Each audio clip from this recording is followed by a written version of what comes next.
of the season. He played well last week against Lafayette. Tony Perante, Al Pugh, Dan Miller, our officials. And for Rutgers, they had a terrific face-off game last week against Lafayette. Connor Harriman went 22 out of 25. And for St. John's, they'll start it out wondering who is going to be their guy. It was Joe Fitzpatrick, a sophomore for Wantagh, will get the first opportunity against him. Luke Roediger will gobble up the first ground ball for St. John's, and the Red Storm have possession as they open up the season. Good sign for the Red Storm in the opening faceoff. It turned into a 3-on-3 ground ball. And watch number 9, Luke Roediger today, Ralph. A terrific long pole, able to pick up the ground ball on the faceoff and give the Red Storm the first possession. And for St. John's, this is now an offense that's predicated on the two-man game, led by the Madsen twins. Here's Mike Madsen, who will play more of a midfield spot. Back behind, this is senior Colin Duffy. Madsen on the wing, looking to dive through. He shoots and he beats Pounds to the short side. A great start to the year for the Red Storm.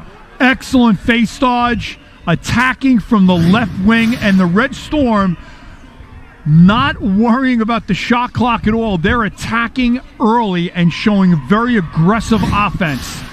We see on our replay, this is all good because it creates some energy for the Red Storm moving forward, getting the first goal of the game, keyed by the opening faceoff win. Mike Madsen, 16 goals, 8 assists. St. John's missed him last year as he missed 3 Big East games late in the season due to a shoulder injury. The Red Storm dropped all 5 of their Big East contests last year. Many of them were very competitive. And now procedure called against Connor Harriman. So the Red Storm, they've taken the first 2. And this is an area of question for head coach Jason Miller and his staff, with a team faced off at just 43%. And the Scarlet Knights opening up in a man-to-man look in front of their freshman goalie. We talked about early season lacrosse. The weather today a factor in terms of the temperature, but a sunny day, a fast turf field. Madsen again takes it to goal, and this time he could not finish, but he was pushed into crease. Flag is out, so the Red Storm are going to have an early man up. And this already has been controversial, the reinstatement of the dive rule. And here we see the call being made. And in the Duke Furman game, we had a goal disallowed and the offensive player getting the 1 minute unsportsmanlike. And this will be the call here against the Red Storm. This is a non-releasable foul for launching yourself into the crease against a defenseless goalie. So the call is against Mike Madsen. And as we talked to the officials before that, that's one of the 2 new rules along with the 80-second shot clock that we'll be watching for. And most coaches saying it was an overwhelming, easy choice as the Scarlet Knights with their first man up of the season. They go with the 3-3 and then they roll into a circle, 1-3-2. The Red Storm doing a good job playing passing lane, sticks to the inside. Sherilyn Beatis is at the top. Then the shot from the wing by Brennan Kamish, a sophomore from Wixom, Michigan, a transfer from Detroit Mercy. That's getting an opportunity as the Scarlet Knights feel they have pretty good depth this year to roll out 2 midfields. And Rutgers last week defeating Lafayette 14-8 without a man-up opportunity. 20 seconds left on the Madsen call for interference. Kieran Mullins, he's a 3-year starting quarterback from Islip on Long Island. Tommy Coyne, then the wing shot coming from Kamish again, and 9 seconds left on the Madsen foul. Excellent job by number 30, Tim Keel, getting a piece of the stick and preventing the follow-through. Sherilyn Beatis is such a threat, Ralph, up top as a shooter, that Rutgers is trying to get the ball down to the wing and in tight. And now we go with the hidden ball trick. It is Mullins inside, and the shot cannot be executed by Rutgers as St. John's is able to get the important kill, and now a flag is out.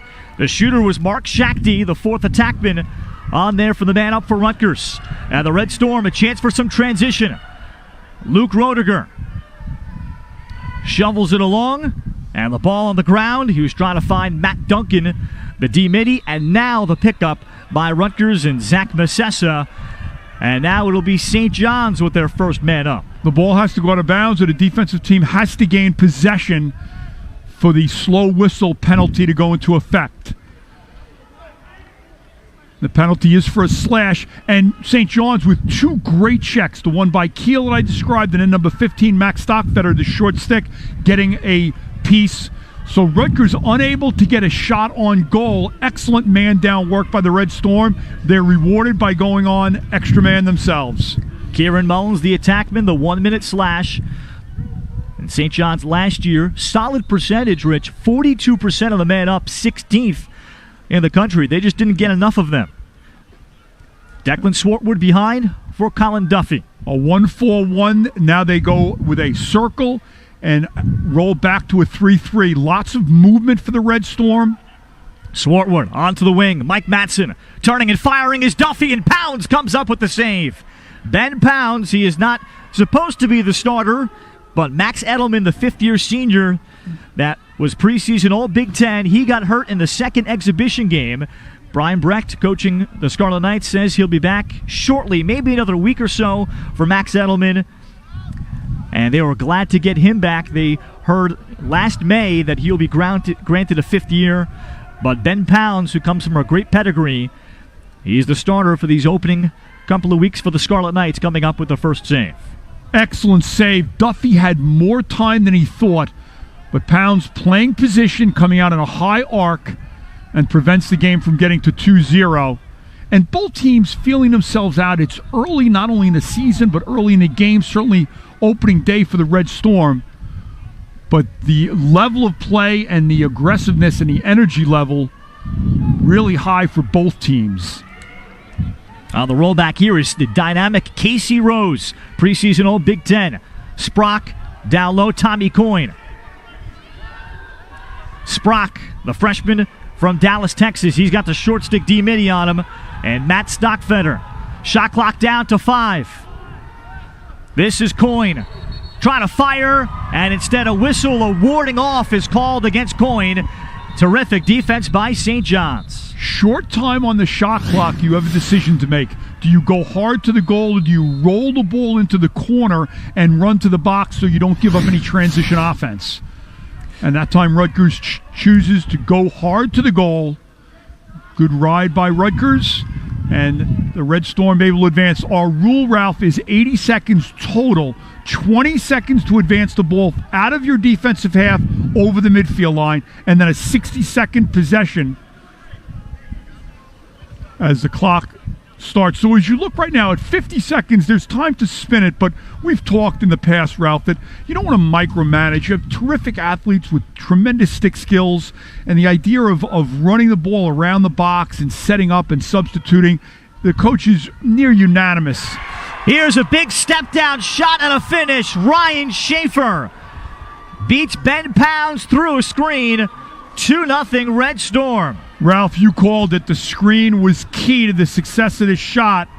He was actually flat-footed, Schaefer, as he delivered the ball. But they all count one, and the bounce shot on the field turf, able to get through. The Red Storm with the quick 2-0 lead. Schaefer is going to be one of as many as 9 players that will consistently play on offense for St. John's, as Coach Jason Miller will mix and match. But he is a big, strong shooter from Brookhaven, New York, 6'2", 230 pounds. 6 goals, 2 assists last year for Schaefer. Very important early in the game. Rutgers already with 1 face-off violation, and we have an injury. The pickup came off the wing for Rutgers, and now we get the whistle, and this is Connor Harriman. And what a promising start to Harriman's season it was. A transfer from Towson, he started his career at Bellarmine for the first 2 years of his career. He was second-team All-Southern Conference there. So he had to sit out with his second, make it his third Division I transfer last season.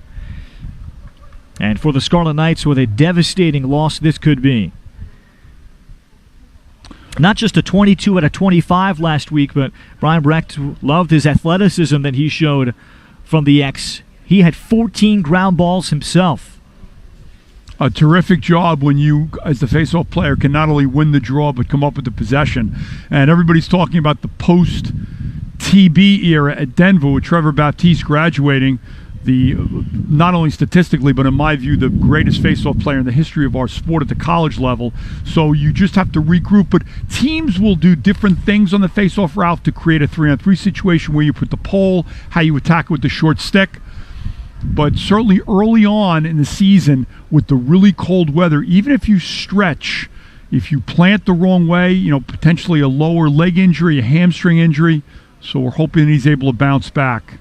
There's Brian Brecht. Meanwhile, just received a contract extension last year. It'll take him in Piscataway until the year 2023. His 8th season coaching the Scarlet Knights out of Springfield College, where he was a one-time teammate of St. John's coach Jason Miller. But he has the Scarlet Knights with 3 consecutive years of at least 9 wins.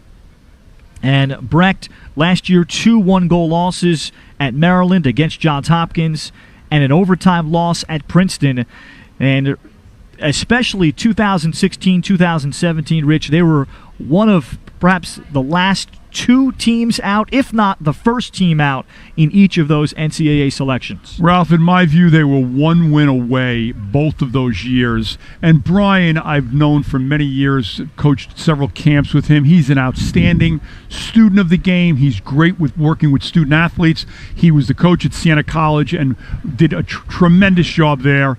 So for Rutgers, moving forward, it's very promising. Their move to the Big Ten. Certainly, it's very difficult to win the AQ out of the Big Ten. And to Brian's credit, we spoke about this last summer, he has added, he opened with Lafayette, now the game against St. John's, Army, Loyola, Fairfield, Princeton, Lehigh, Syracuse, and Hofstra. That's non-league before he gets into the conference schedule, which, of course, in the Big Ten, Ohio State, Hopkins, Maryland, Michigan, and Penn State. So he is not backing down from anyone. And as he noted in the pregame, you need to win games, but his RPI and strength of schedule will be right up there with the top teams in the country.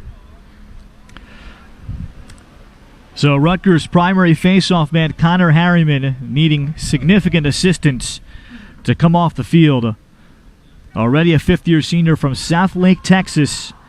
2 years ago with Towson, as the Tigers reached the Final Four that year, he was the backup primarily, but in the NCAA tournament, after an injury to the lead face-off man, he was terrific, particularly against Penn State, against Ohio State in the Final Four, as he stepped up.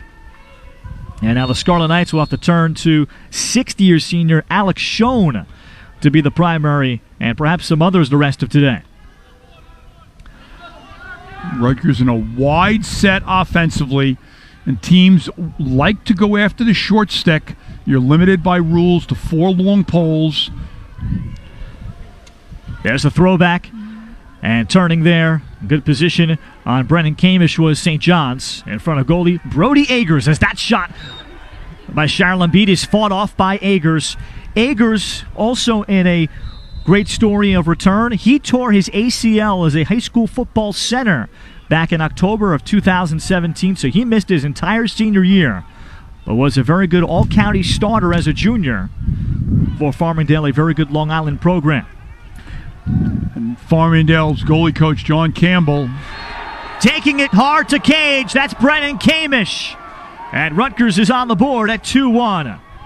I believe the wing dodge is underutilized. It's effective because you're above the goal line extended. It's a quick move, excellent placement, far and away, and the Scarlet Knights get on the board. Farmingdale, a perennial powerhouse in Nassau County under Bob Hartraft and Buddy Krumenacker. Now new head coach Mike Hungerford's done a terrific job. I had the pleasure of recruiting John Campbell. He played for us at Post and then coached with us at Hofstra. He's an excellent goalie coach, and he raved about Brody Agers. And for him coming forward, Ralph, his first game in college, he looks equal to the task. Alex Schoen does take the face-off, won it momentarily before swooping in for Rutgers is Zach Frankowiak.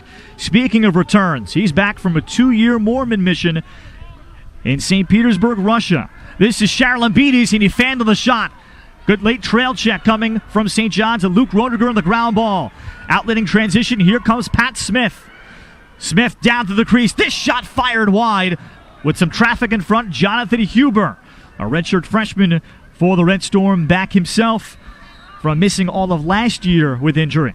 Rutgers chooses to slow play the break against the pole, A long stick man, he carries the ball down the field. Do you choose to play him or tighten up on the attack? But you have to get the shot on the 6x6, and a missed opportunity for the Red Storm. Defensive coordinator Terry Mangan, who had a great career as the assistant coach at UMass, head coach at Lafayette, the defensive coordinator for the Red Storm, choosing to play Charlotte Beatties with a short stick. There's a shot by Declan Swartwood wide. St. John's will keep it. On the Rutgers end, Brian Brecht, as we showed you before, he's got 2 new coordinators, including Eric Saramet, who was the former head coach at Air Force, the new offensive coordinator, and Danny Cacci, a great name, past Towson Tigers great that came over from that program, as the Scarlet Knights have rebuilt this end of the field. New goalie, 2 new starting close defenders. Swartwood. Now Chris Buscemi. And the drop-off here for Joe Madsen. We're past the midway point of this opening quarter, and St. John's in their season opener with a 2-1 lead on number 12 Rutgers. Madsen turning, shooting, and Pounds had to locate it. He didn't see the initial shot, and Ben Pounds able to jump on it. An interference called anyway against the Red Storm. Excellent job. He couldn't locate the ball, but he comes out and attacks the shot and then is able to locate it to make the clearing pass. The Madsens are very quick, and in that possession, Rutgers choosing to play them with a short stick. If you look, the theory is, Ralph, is that if you play a big-time shooter and scorer with a short stick, you're sliding to him with a long pole. So if you lock it off and play tight, you can deny adjacent. But both teams will mix and match. St. John's with a quick slide. This leaves Sprock with a big room and time look. David Sprock, a one-time verbal commitment to Virginia. Very versatile, dodging, cerebral athlete that had a goal and an assist last week in his first career game. Coyne. Tommy Coyne. And looking to turn back and shoot the question mark move. And good defense by the 6'4" Aiden Marin. Second team All Big East performer for the Red Storm. And now in his senior year from Cary, North Carolina. And getting above the goal line extended increases your angle. Another question mark move. This is Coyne. Out came Agers. Recovery behind by Mullins. Kieran Mullins turns, shoots it. Agers comes up with a stop. On the ground ball pickup, Peterson for Rutgers. Quick feed inside on the finish. Mullins on the cut. He got it from behind. Tommy Coyne located him.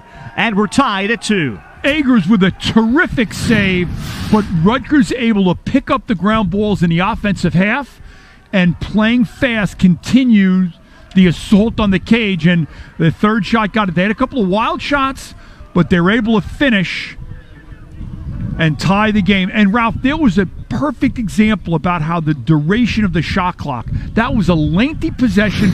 Rutgers with several key opportunities and able to convert. And let's see how the face-off game changes now after the injury to Harriman. It is Alex Schoen again against Joe Fitzpatrick. Roediger will chase it down, and St. John's has taken 3 of the first 4. Make it 3 out of the first 5 as Roediger is wiped out, and the ball is going to go to the Scarlet Knights. And it is Roediger that is still down. And we've had 2 injuries. Hopefully this is not a serious injury off the faceoff. But the advantage of having a long pole to come in and make a check on the faceoff, the disadvantage is when you pick it up, where do you go with it? The length of the stick allows you to play passing lanes and be able to throw a variety of checks, but not ideal for handling the ball. So Rutgers off the stoppage and play will need to clear it. So our shot clock is at 80 seconds. 20 seconds to advance it over the midfield line.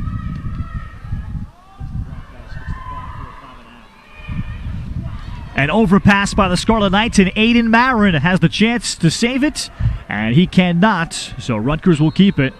Meanwhile, good sign for St. John's as Luke Roediger was able to come off the field on his own power. This is Coyne quickly to the front, and Agers again closed down the short side.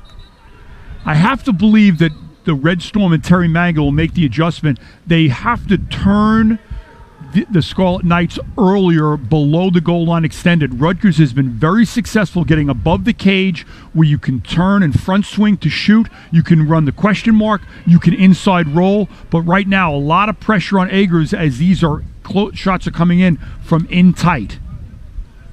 Kieran Mullins on the restart. He was the Scarlet Knights' second leading scorer last year to the great Jules Henningberg, who was a second-team All-American. Mullins 48 points last year, but Henningberg, big shoes to fill for the Scarlet Knights offense. Christian Mazzone was a 3-year starting midfielder. Henningberg, a 4-year starter on offense. And then Michael Rexroad, who was a 4-year starter on the Big Ten Defensive Player of the Year at close D. Players off of a 9-6 Scarlet Knights team that reached the Big Ten semifinals, losing to Maryland. Charlambides will skip it over the top. And now off the split dodge, now down the left alley. Oh, and Meade got in tight. And then Meade fell down in the crease. And that's a giveaway by the Scarlet Knights. Good offense. Both teams so well coached. Rutgers offensively looking to skip passing lanes to get the step down shot. The Red Storm, good pressure on the ball. And you always play sticks in the passing lane, and good ride by Rutgers. The Scarlet Knights forced the turnover. And the pickup for Ryan Gallagher. Pushes it ahead. Mullins had Pat Smith on his hip before the Scarlet Knights will play some 6-on-6 offense. Good choice by Mullins. He didn't have it. He would have forced the action. They can run their substitution game now, get some touches. And the missed opportunity, the failure to clear, gives Rutgers a second possession. This is Coyne cutting it across from goal line extended and giving the Scarlet Knights their first lead. Very difficult to slide against the wing dodge, because when you beat your defender, and we see it right here, Coyne running by him, the slide is late and he's able to get the bouncer low and away, and Rutgers on a 3-goal run.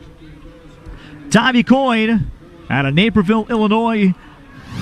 A starter nearly from day one last year, had 16-8 last season.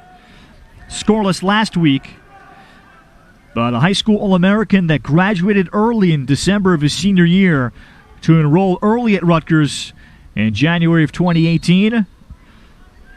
And Brian Brecht feels the strength of this Rutgers team is in the attack unit with the experience and skill that they have there. And the question is, how does the defense come together, particularly without starting goalie Max Edelman, as Joe Fitzpatrick came up with another face-off for St. John's. And the Red Storm now trailing for the first time at 3-2 with 3.5 to go, opening quarter, in an intense battle between a pair of old Big East rivals, and going back to even before that, the ECAC. But the Scarlet Knights have won 5 straight meetings in the series. The Red Storm's last victory came back in 2013. Tremendous intensity in the game. Swartwood on the cut. Matson in tight and pounds the stick save. The pickup, Duffy shooting, Pounds making the stick save up high. Showing his athleticism, following the head of the stick, high to high, the first save, excellent, and then following up to take the rebound away. 5-on-5 for Rutgers. The Scarlet Knights able to push it. Even though you don't have a numerical advantage, Ralph. And this is Charlambides with the shot. 3-on-3, 4-on-4, 5-on-5. Attack the cage. 6-on-6, the advantage is with the defense. The higher the numbers, the better it is for the defense. The lower the numbers favors the offense. But again, the pace of the game, I'm very impressed. The athleticism, the team speed, and also the confidence level. Players going hard to the goal, both ends.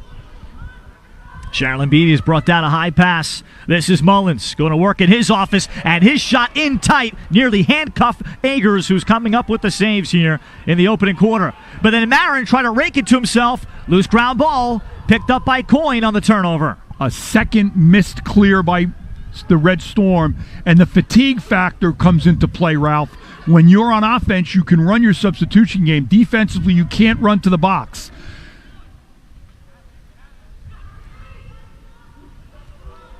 Marin, the on-ball defender. Mullins takes him on, and the shot, and it's a delayed bouncer that beats Agers. Kieran Mullins now makes it a 4-goal run for Rutgers. Ralph, it looked like the slow knuckle curve as it goes behind Agers. But again, you have to turn offensive players below the goal line extended. And Rutgers is sprinting to the cage, going hard with reckless abandon, and they're able to get their hands free. We'll see if Jason Miller chooses to use a timeout. 1:42 left in the quarter, and despite winning faceoffs, the Red Storm has not been able to clear the ball, and that's come back to haunt them. It's the equivalent of the second shot opportunity in basketball. And despite that, they've gotten the good afternoon facing off, and with the likely injury for the afternoon to Connor Harriman.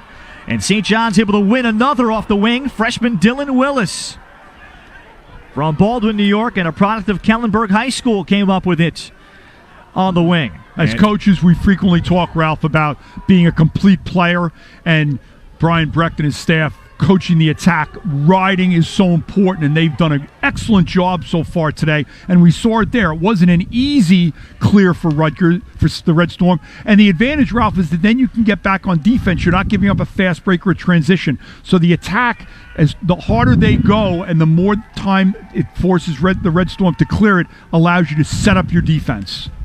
Final minute for St. John's, about a 20-second shot and game clock differential. This is a shot that Pounds made the save on as Grant Galligan, goal line extended, shot from a tight angle, and the call will go against St. John's. And Rutgers, a chance for the final shot of the opening quarter. Crease violation call awards the ball to the Scarlet Knights. And let's see if they play for one, Ralph, as we approach 35 seconds. Charlambides, a couple of shots in this opening quarter. And Mullins to quarterback.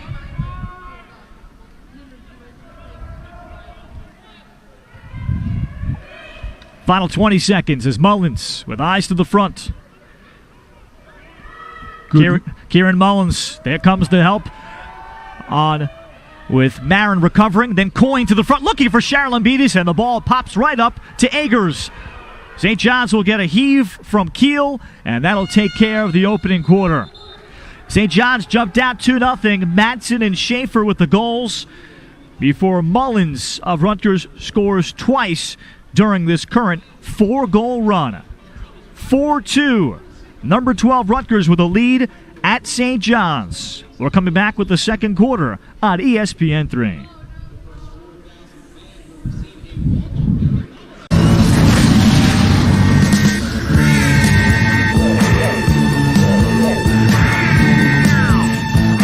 You guys hungry?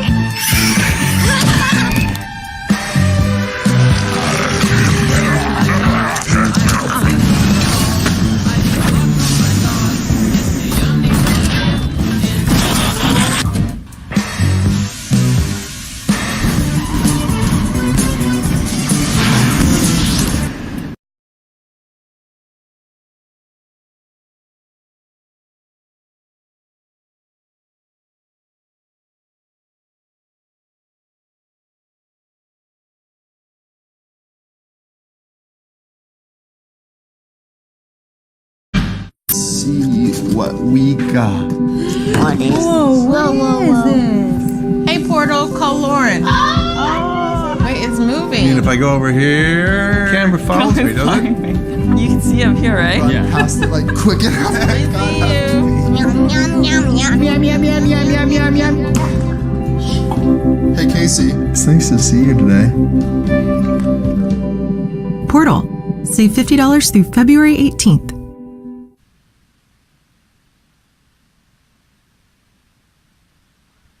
Number 12 Rutgers with a 4-2 lead over St. John's. Ralph Bednarczyk with Rich Donovan. Always great to visit this week with 13th year head coach Jason Miller of the St. John's Red Storm, a one-time UMass assistant coach and a product of Springfield College.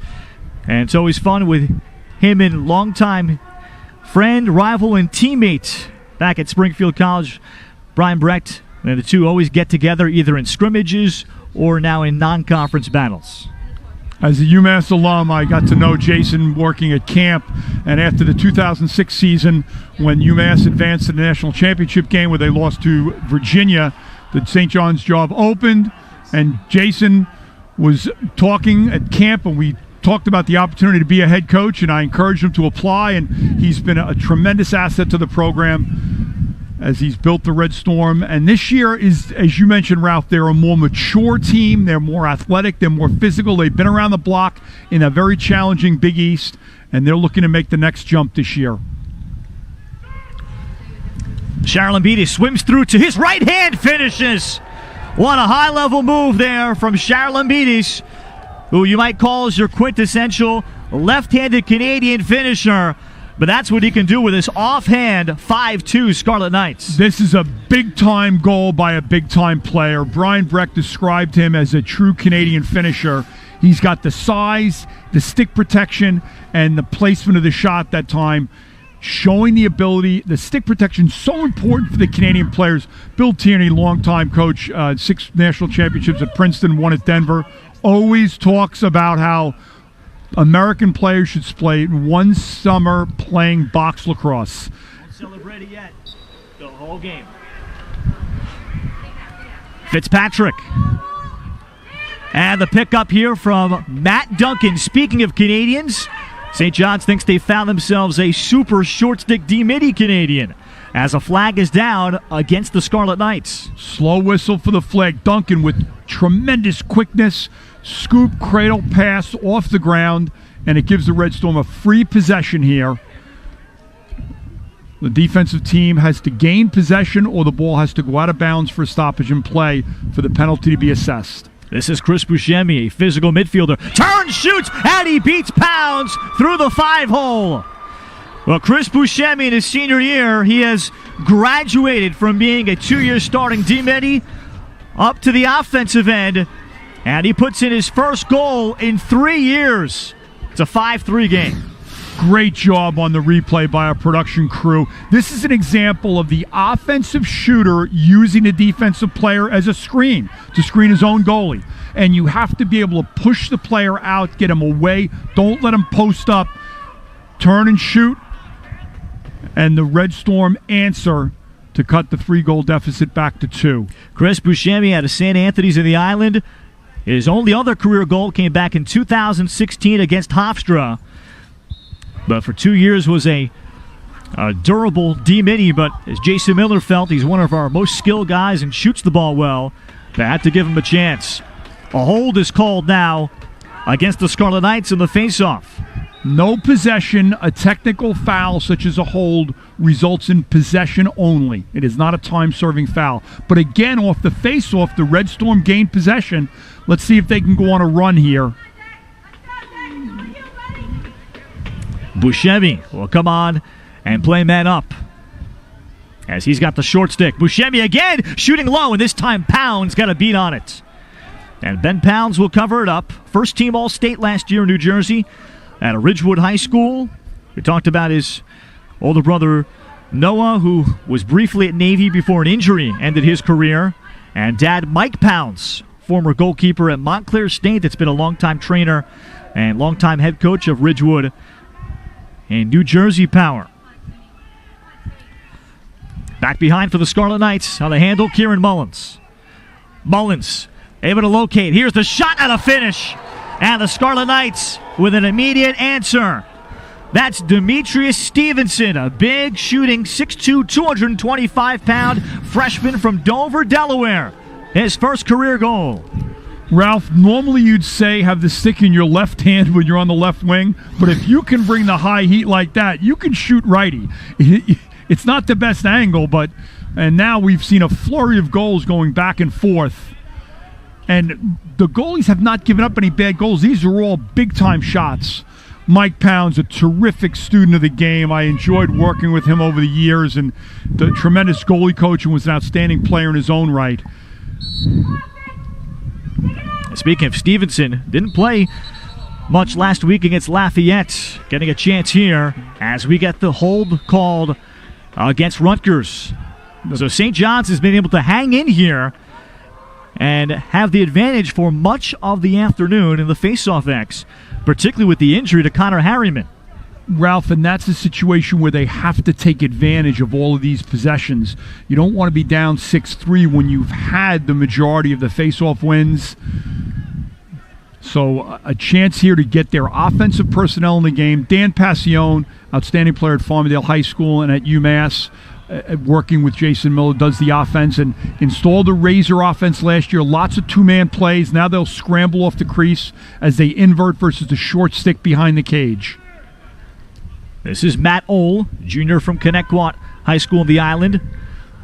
The throwback, then the shot that just went wide. A good look for the Red Storm's Jonathan Huber, fading away through some traffic. Sometimes it's effective to step back away to provide a cushion between yourself and the defensive player. Colin Duffy, as he worked against the Scarlet Knights' top defender, Kyle Pless, preseason All-Big Ten player. And Pless, along with redshirt sophomore Garrett Bullitt, on close D, joined by a freshman, Jack Stahanzik from Milford, Ohio, as that pass deflected and knocked down. Speaking of Kyle Pless, and the outlet ahead, and a chance to run from Mark Cristiano. A dynamic D-Mini is able to drop it off, and the Scarlet Knights back to work with the 6-3 lead. Now sweeping inside, that's Coyne shooting, and he hit the pipe behind Agers. The scoop and the pickup from Ryan Gallagher of the Scarlet Knights. Another second shot opportunity here for Rutgers. Then on the shot, that's Sharon Lambides getting the screen on the wing. He buries his second of the quarter. This is a player you cannot allow him to front swing. And by that I mean, Ralph, to get to the middle of the field, get his hands free, and he rips it off stick side high, off hip side, and Rutgers responds again. For Sharon Lambides, he had 4 goals last week against Lafayette on 10 shots, and I'm sure he was so eager to get back there. In the last 2 Januaries, he has torn different ACLs, and he redshirted as a true freshman back in 2015 with some minor knee cleanup. Brian Brecht felt he would have played that season. As we get the call procedure against the Scarlet Knights again, but Adam Lambides, they expect is going to be granted these 2 extra years, or make it 3 years of redshirting. He's going to have a 7-year career in Piscataway. And Brian Brecht described him as a redshirt sophomore. So he has 3 years. And the last 2 years when they were 1 win away, they did it despite the injury. And so a credit to the Rutgers coaching staff. Down the left alley for St. John's is Ryan Schaefer, and then he has the ball dislodged. Joe Matson, though, on the pickup off the sideline. That is an outstanding lift check by Garrett Bullitt, the defenseman. If you can lift or slap check, prevent the offensive player from following through on a shot or a pass. That's Declan Swartwood shooting, and Pounds comes up with a stop. Pounds has played excellent position today, Ralph, and he hasn't been able to control every shot as a true clean save, but he keeps the ball in front, and Rutgers has been able to pick it up. A dangerous point in the game for St. John's right now. They're down by 4. Stevenson firing again! Well, what a time for a debut. Demetrius Stevenson came on the field of the second quarter and is 2 for 2. It's 8-3 Rutgers. Timeout, St. John's. This is a right-to-left split dodge, and he hammers it home. Very impressed with the speed of Rutgers offensively. Stevenson able to hit the shot. The Scarlet Knights, who scored 14 last week, are rolling here in the second quarter after trailing early 2-0. And talking about the Big Ten, the Scarlet Knights picked to finish in a tie for 4th in that ultra-competitive conference. And they're graduating such a great senior class, as Brian Brecht talked about. All but one played those 4 years that produced 35 wins over their 4-year careers. So it's a bit of a turning of the page for the Scarlet Knights program this season, particularly when you account for that Sharon Lambides has not been around for a couple of years. Had a great pregame visit with Brian, and I said to him, I'm not trying to jinx you, but can you talk about the Big Ten this year? And he said, it's going to be a bear. And the same conversation with Jason Miller about the Big East, he said it's a monster conference. So they know moving forward. It's interesting, Ralph, you have 6 teams in each conference, and that's the minimum you need to get the automatic qualifier. So 4 of the 6 teams will qualify for the postseason tournament within your conference, but only the winner gets the AQ automatic qualifier. So first goal is to make it to your postseason tournament, and then, of course, to win the AQ. The at-large bids are very, very difficult to come by. The best example would be 2 years ago. Army had wins over Syracuse and Notre Dame, 2 top 5 teams, and did not get an at-large bid. So you don't want to leave it up to the committee behind closed doors. You want to win the AQ out of your league and guarantee that on Selection Sunday you can put your feet up on the chair and just see who are we playing and what site will we be playing at. And the Scarlet Knights, they really had their hearts in their throats, especially 2016, where they defeated Johns Hopkins twice that year, including a pounding in Piscataway 16-9 and the Big Ten semifinal. But it was Hopkins that got the at-large bid instead of the Scarlet Knights. So Brian Brecht got the message from the committee to upgrade his non-conference schedule, and he's done that the last couple of years. Rutgers wins the face-off out of the timeouts, and they're in control of this one at 8-3. Ralph, we talk about how you have to play out all the games and don't look at early scores, etc. Last year on this date, Army beat UMass 18-6, and people thought immediately, wow, this is a score that really will stand up. Joe Alberici at Army West Point does a terrific job. They had some injuries. They lost some close games. They finished 5-9. UMass went on an 11-game win streak and then gave Yale, the national champion, all they could handle in a first-round game, losing 15-13. So you have to play each game, but you also have to play out all the games. Here's Kieran Mullins back behind, and to finish the point, Brian Brecht has felt each of the last 3 years, all we needed to do is win one more Big Ten game somewhere, and we would have been in. Sharon Lambetis already with a pair. Sharon Lambetis tied up, still finishes. He got underneath Pat Smith and put it low past Agers. Terrific box stick fake, and this is what the Canadians love to do. We see on the replay, above the goal line extended, he gives the fake and then goes low, and an excellent job getting above the goal line extended, and again the complete offensive skill set by a very polished goal scorer.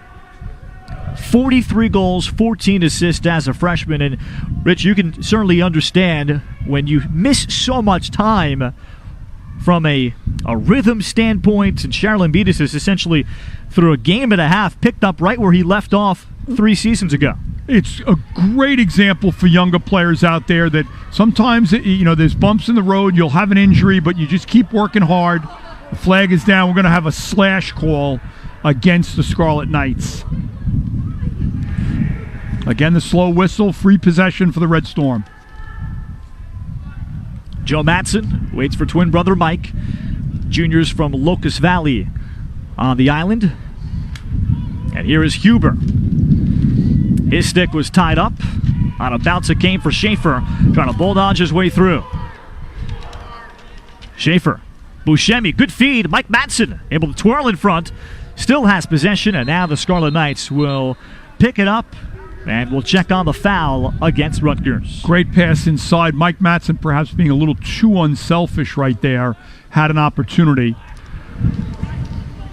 And here's the call, and it was a slash on the faceoff, and they got their money's worth on that one. That was the tomahawk chop. So a 60-second time-serving foul. Red Storm will start in a 1-4-1 set.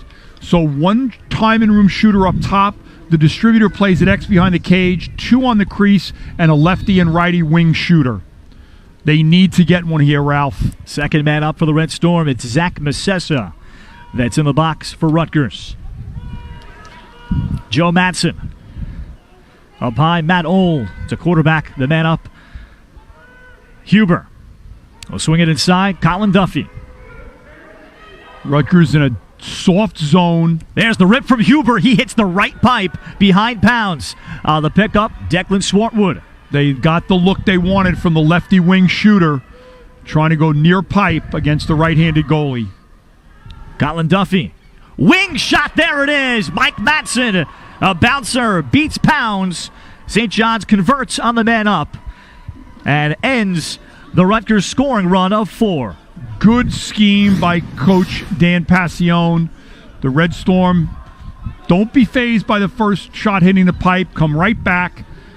They got the look they wanted. The Matsons played for Matt McFarland, a UMass grad at Locust Valley, and then Keith Cromwell, a Rutgers player, an outstanding scorer that I had the privilege of coaching in the Major Lacrosse League for the Bridgeport Barrage. So they were coached by 2 excellent tacticians of the games and had outstanding careers in Nassau County and came here as a package deal as the Twins have really contributed to the Red Storm. Duffy got the assist on the Matson goal. Here's transition for the shot by Fitzpatrick, the faceoff man wide.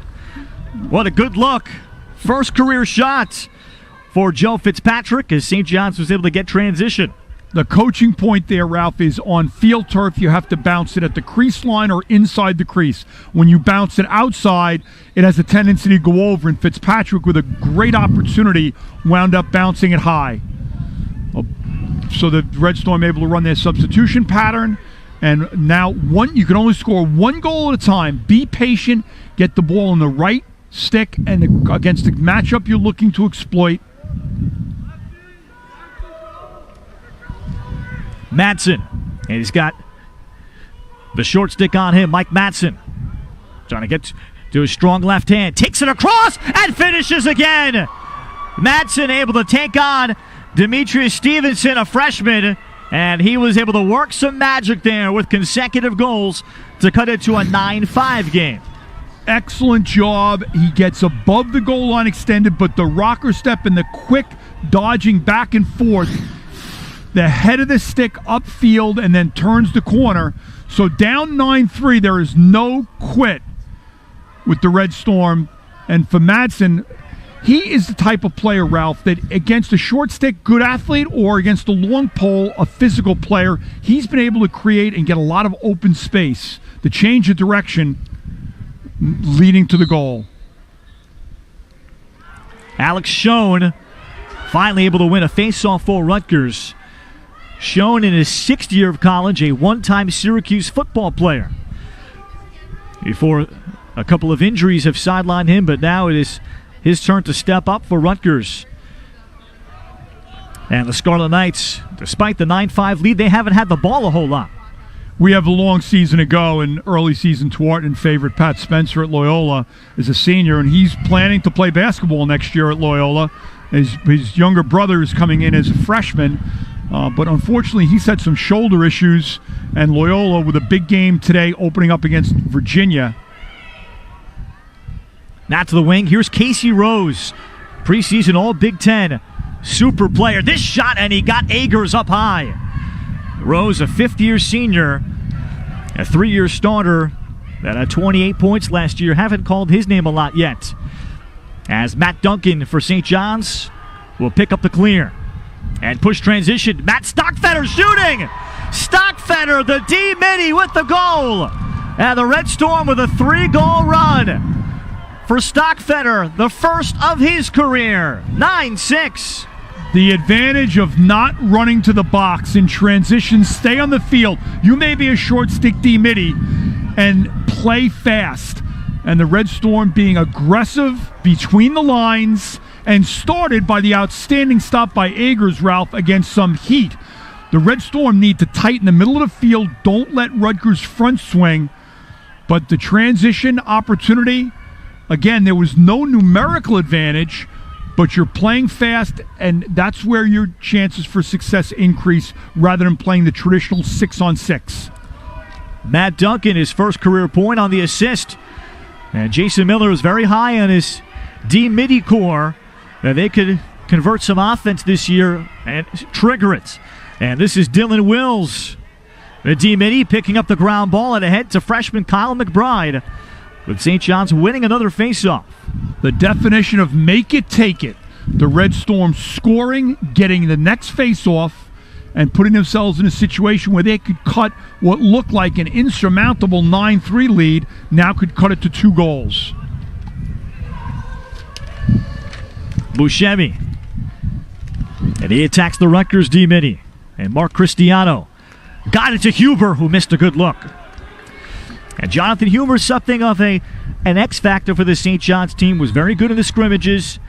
Had to work hard on his conditioning after getting hurt in the fall of 2017 with a back injury. But highly recruited out of nearby St. Anthony's. Joe Madsen. And then Madsen fires, and he scores! Pounds never saw it! Joe Madsen has cut it to a 2-goal game. We should note that the matchup changed because the ball got knocked to the ground. So Madsen able to go then against the short stick after originally having to go against a pole. Another example of the defensive player screening the goalie as he was beat stick side to the near pipe. And it is 9-7, and Ralph, we knew both teams well coached, play with great heart and intensity, and neither team is going to quit despite the goal differential. And we've seen 16 goals, and we still have 4:08 to play in the first half. Each Madsen has tallied. Joe Madsen 31-9 last year. Face-off win, Stevenson for Rutgers, and lobs it to the sideline here for Garrett Bullitt. And he'll redirect it across for Kyle Pless, a senior now from Highlands Ranch, Colorado. Spent a year as a terrific long pole before starting at close D last year.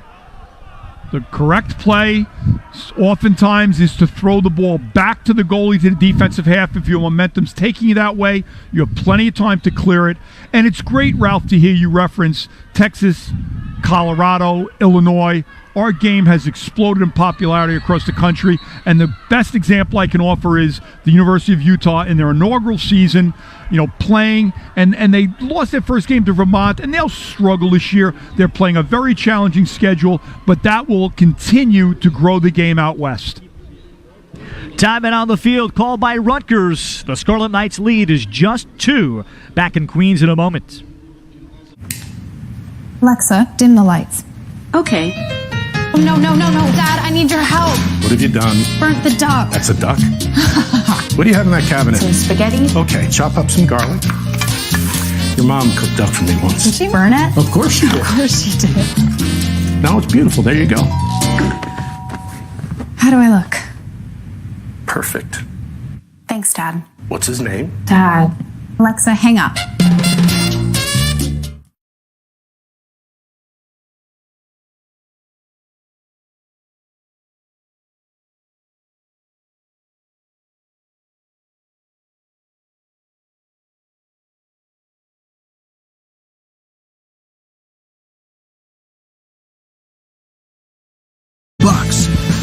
So get the iPhone you love most from the most loved in wireless. Bring your family to T-Mobile and get the amazing iPhone XR included for just $40 per line.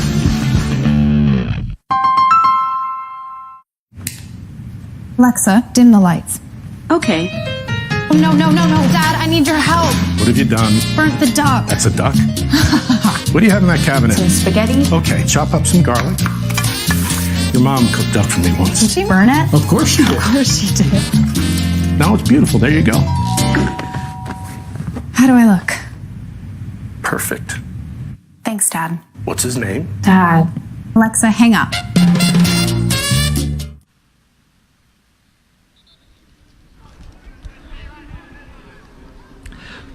St. John's has put together a 4-goal run themselves, and they have trimmed the Scarlet Knights' lead to 2 at 9-7.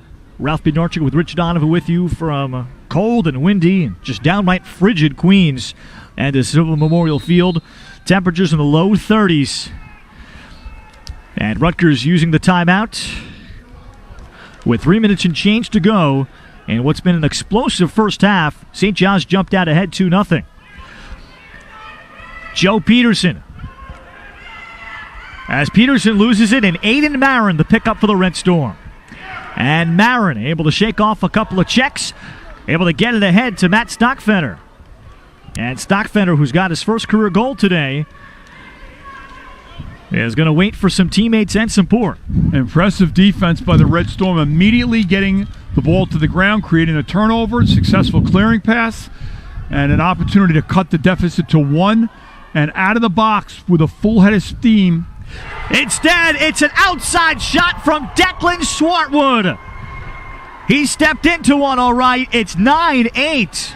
Mike Madsen, number 11, makes this play by coming full speed out of the box and able to make the entry pass. And that's why the substitution game's so important, Ralph, when you can beat the defensive player. And so what looked like a settled situation turned into a 6-on-5, and they convert. Look at the pass and the follow-through. As a shooter, it's all about your lower body and getting your front hip into the shot. At UMass camp one year, Mark Millen, a tremendous player, gave a demonstration and emphasized that he was 5'8", 155, that if you can get your front lower hip and your lower body is correct, your upper body will follow. Face-off win by Rutgers. Garrett Michaeli, senior long pole from Draper, Utah. One of 4 Utah natives from the same high school on this Rutgers team, but the Swartwood goal has St. John's in the midst of a 5-goal run. I first noted the explosion of our sport at Hotbeds Camp run by Bob Schillinglaw and Andy Shea. Bob, the longtime coach at Delaware. Andy, the coach of the year last year as Yale won the national championship. When we started getting teams from the non-traditional areas, and the growth of the game has continued, and it's a real positive for our sport. Here's Kieran Mullins, able to walk in front, but he misses the shot. Agers out to challenge. Ground ball picked up. Kyle McBride of St. John's into Agers. How did that not go in? I'm a believer that that's the way you played as a goalie. Come out, high arc, attack the shooter, and Mullins knew he should have finished that one.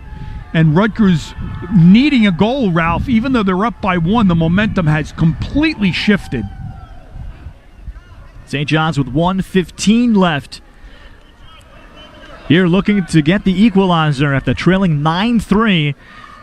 And Rutgers had Adam Shiramilis. And this entire offense, they were just humming. They were getting quality looks. Sherilyn Beatties with 3 goals in the quarter.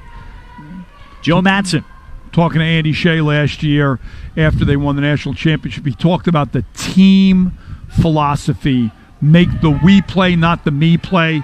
And Yale with a tremendous run through the NCAA tournament. Here's Buscemi shooting to tie the game. Chris Buscemi pounds again. May have been bothered by a screen. It's 9-all. We talked earlier about the front swing for Rutgers. Buscemi shows the importance of getting to the middle of the field, getting your hands free, and a 6-goal run for the Red Storm. And goals from some unexpected sources. Buscemi with his first career 2-goal game. Stockfetter, the D-mid, he was in the middle of that. And St. John's has come flying back 9-all inside a final minute of the first half. The Ivy League teams start later, Ralph, in terms of games, but the key transfer for Yale with T.D. Ireland from Albany as the face-off player, and look for the Yale program to continue to be in the top 5 again this season. That was the face-off by freshman Michael Ott of Rutgers. They replaced Schoen that had his stick knocked out. It was helicoptered out.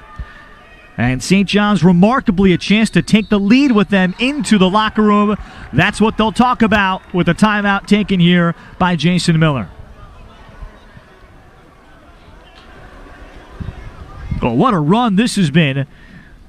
Mike Madsen with 2 goals and an assist during the run. Joe Madsen has also contributed a goal. What's caused this change?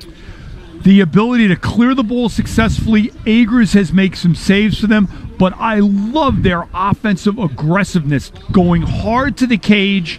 They've done a good job screening. They've converted on man up, and shot selection's been excellent, Ralph, but Rutgers has not been able to get to the shooter's gloves. The Red Storm is able to follow through. Nobody's been knocked to the ground, and the game shifted because the Red Storm did not quit on those possessions where they were lengthy possessions, but they continued to take high percentage shots. And speaking of Brian Breck this week, thought this team's area of improvement at this point was with having a freshman goalie, Ben Pounds, in for the injured Max Edelman, and 2 new starters at close D. New Pole and Michaelai elevating his spot. Communication defensively was still his team's area of concern right now. How about that? He made some excellent points, and you noted earlier, Ralph, they graduated 12 seniors, so it is a new era for Rutgers lacrosse. Sometimes when you have a younger, inexperienced goalie in the game, the defense realize they have to step up and play big, and communication's also a factor. We talk with Brian. When you have a new goalie in, he's the quarterback of the defense, and how does that change?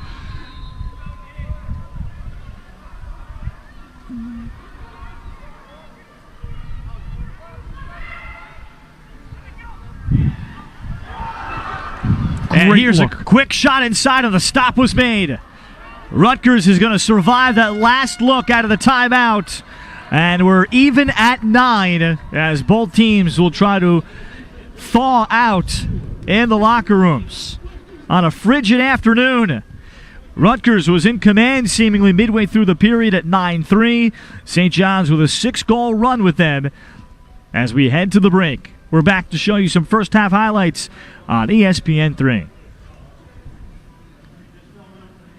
Could switching to Geico really save you 15% or more on car insurance?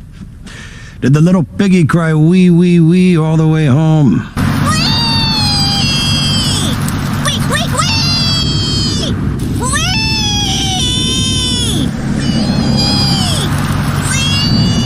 Max. Wee, wee, wee! Maxwell. Yeah? You're home. Oh, cool. Thanks, Mrs. A. Geico. 15 minutes could save you 15% or more.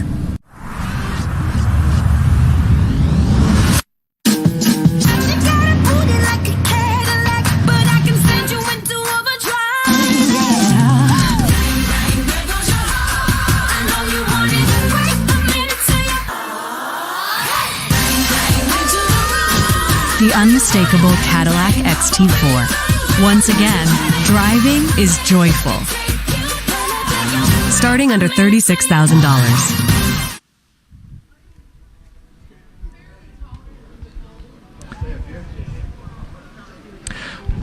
St. John's and number 12 Rutgers are tied at 9 at the half. Ralph Bednarczyk with Rich Donovan here with you from the Silva Memorial Field on the campus of St. John's in Queens.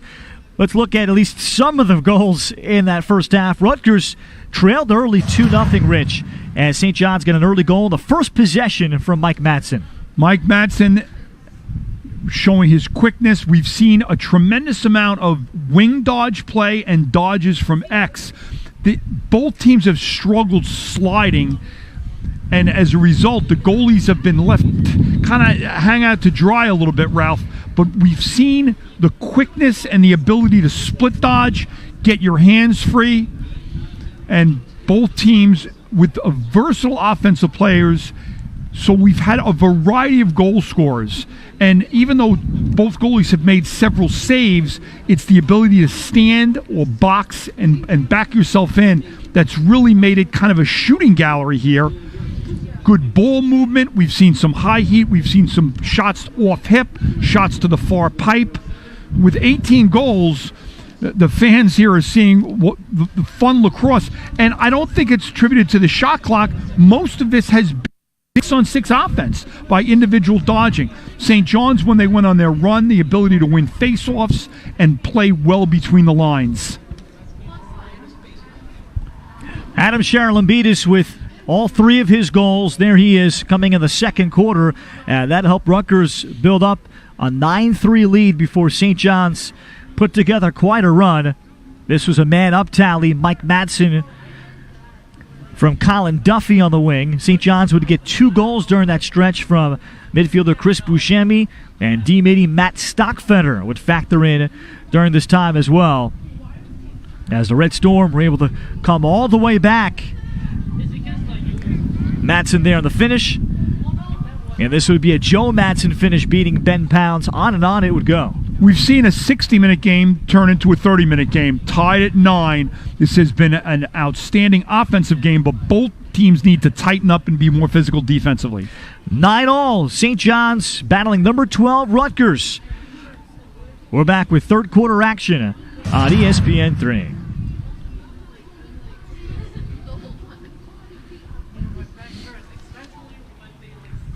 Everybody all set?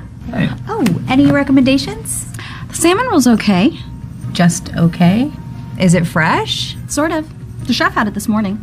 Unfortunately, he went home sick, but he left instructions with Kyle. This fish is raw. Do we need a minute? Yes. Just okay is not okay, especially when it comes to your network. AT&T is America's best wireless network according to America's biggest test. Now with 5GE. More for your thing. That's our thing.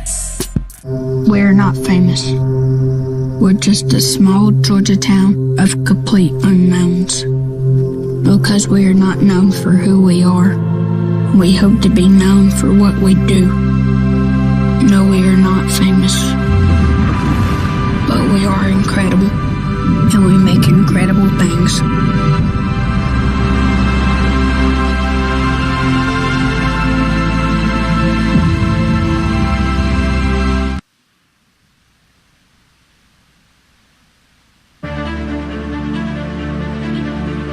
Red Zone is the spirit of St. John's. It's our job to get the crowd pumped up. We give our team strength for when they get tired. It's about the red and white.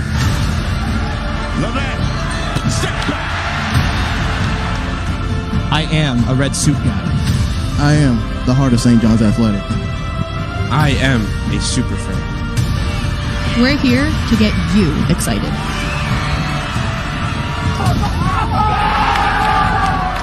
This is our tradition. I'm proud to be in Red Zone. We are the official fan group of St. John's University. We are New York Student Section. We are St. John's.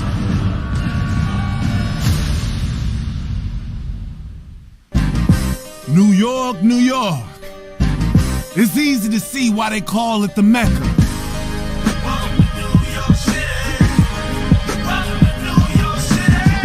You can feel the energy. You see the spirit of the sport reflects their own grind, flavor, hustle. It reflects their tenacity and will to win. They will to battle for that extra step, that extra breath. They give they all until they have nothing left. With the greatest city in the world rooting you on, the support has no ending. Because St. John's is all about winning.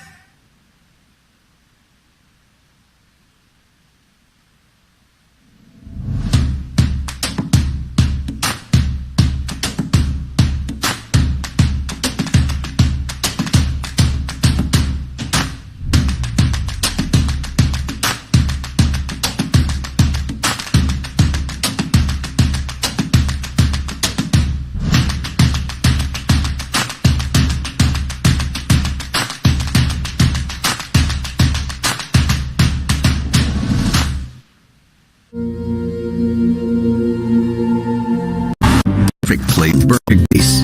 Around the block. Playing there and the Scarlet and Mill. Guys who major energy and some mojo as we approach the second half. And the face-off game has been in the favor of the Red Storm. So let's see how the teams adjust after halftime. And certainly we felt coming in it'd be a pick'em game, and the Red Storm has responded to the challenge. But Brian Brecht and his staff, Jason Miller and his staff, top coaches, and they'll look to find some answers here in the second half. Rutgers had won last year's meeting 12-8 in a similar story where they trailed early 3-1 before putting together a big run, but St. John's wasn't able to respond. Today they have. And the Scarlet Knights on the third face-off of the game as Alex Schoen gets called for procedure. Connor Harriman got hurt with what appeared to be a serious right foot or right knee injury, and he had to be helped off the field. He was 22 out of 25 last week against Lafayette with 14 ground balls, and that has also been a factor as St. John's has been able to command the face-off X after being a point of concern going into the game. Both these coaches know the importance of giving quality reps to second and third team guys, and this is an example where we're seeing a backup goalie, backup faceoff player, helicopter check. Nice job. Rutgers perhaps setting the tone for the second half. I'm sure at halftime they talked about we have to be more physical on defense, but a missed clear opportunity.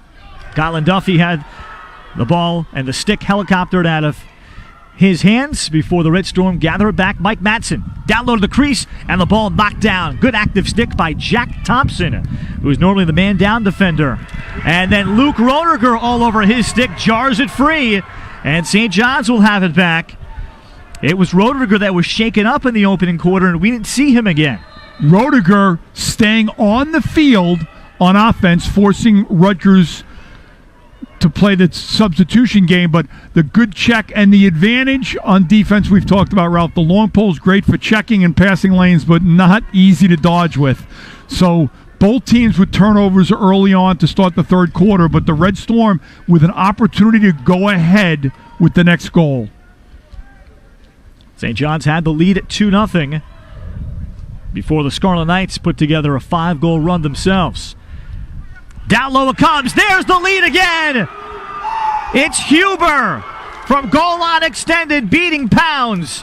And St. John's has come all the way back, and now a 7-goal run has put them in front again. We've said it repeatedly today. You have to get to the shooter's gloves and prevent the follow-through. And even though he's stepping away from the goal, he's able to get some high heat from 8 yards, an impossible save to ask your goalie to make. And for Jonathan Huber, what a moment this is, his first career goal. And Jason Miller felt he was on the cusp of a big performance based on his preseason. A second-generation Johnny, his mom attended the school, as Fitzpatrick is able to win another face-off. Backdoor pass, Joe Madsen shooting, and Pounds had to get low. The ability for the Red Storm to go fast and unchallenged to the goal is what Rutgers really has to create a better situation for the not only individual defense, but to get the second and third slide. Brian Breck does an outstanding job. You know he talked to his team at halftime.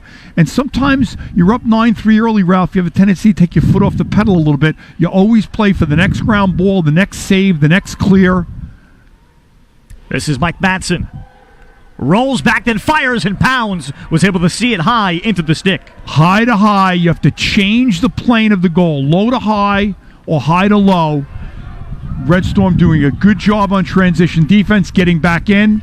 And for Rutgers now, be patient. Don't force the action. We talked earlier when the Red Storm was down by 6, you can only score 1 goal at a time. They have proven goal scorers, talent on the offensive half, and they've shown the ability to run by defenders today. Kieran Mullins outside. Mullins so far has had a strong game, 2 goals and an assist. Charlene Beatties with 3. Roll back from Casey Rose, who has been held pointless so far. And that is a primo matchup with Luke Roediger drawing that assignment. Roediger sliding and allowing his short stick defender to get back and match up. So what started out as a favorable matchup for Rutgers turns into just a renewed 6-on-6 opportunity. David Sprock trying to work through the freshman D-Midi Duncan, and then Duncan knocks it free. And with the ball on the ground, somehow it is checked and found the stick of Mullins. Great lift check by the Red Storm. Kieran Mullins shooting, missing to the short side on Brody Agers. 3 seconds on the shot clock. And just roll it to the corner, force the Red Storm to clear it, get your riding team into the game and team defense. St. John's gets the stop and the ball back. A pair of freshmen in goal today. 19 combined goals on a frigid afternoon. And still long from over as Rutgers, as we talked about right in the very open, Rich, how the Scarlet Knights, they have been just short of making the NCAA tournament as an at-large the last 3 years. These games in the first 2 weeks of February, they matter, they count, and the selection committee is going to see them. And how a season could be changed before the temperatures even get over 40 degrees. I am confident that Jason Miller told his team that a preseason ranking of number 12 for Rutgers doesn't mean anything, and Brian Brecht has told his team the same.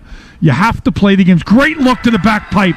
That was Matt Ohl with the pass to the front of the crease, and St. John's is up by 2. The cut from Colin Duffy. Defensive triangle, man-you ball. Don't ball watch. And you have to, the offside defensive player has to get to the back pipe to check sticks. An easy layup. And frequently, Ralph, we talk about the hockey assist. It's not a statistical category in men's lacrosse. The pass that leads to the assist that leads to the goal. Unselfish play by the Red Storm. And the all-important face-off game now, make it, take it for St. John's, has worked heavily in their favor this afternoon. Colin Duffy had 20 goals, 7 assists last year, 1-1 on this afternoon to open up a new season. Luke Roediger, and he's ridden hard out of bounds, and the ball going out to Rutgers. Good pursuit by Zach Masessa of the Scarlet Knights. Connor Harriman was 22 out of 25 last week in the Rutgers win over Lafayette, but statistics don't carry from game to game, and unfortunately the early injury, but now you, for the game as moving forward, Rutgers has to play every face-off as a 50-50 ground ball, and down by 2. In tight, the Scarlet Knights get one back. Cheryl Lambides. The Red Storm lost him. Coyne on the cross-cage pass. It's 11-10. High to low. Cheryl Lambides able to catch the ball on the opposite side of the cage, get above the goal line extended, and the Canadians are so adept, Ralph, of playing with their strong hand, able to avoid the check, and he has to get more touches and more shots for Rutgers moving forward. As both teams in double figures, and we still have a minimum, Ralph, of 24 minutes, 48 seconds to go in the game. But this game has all the feel of an overtime game.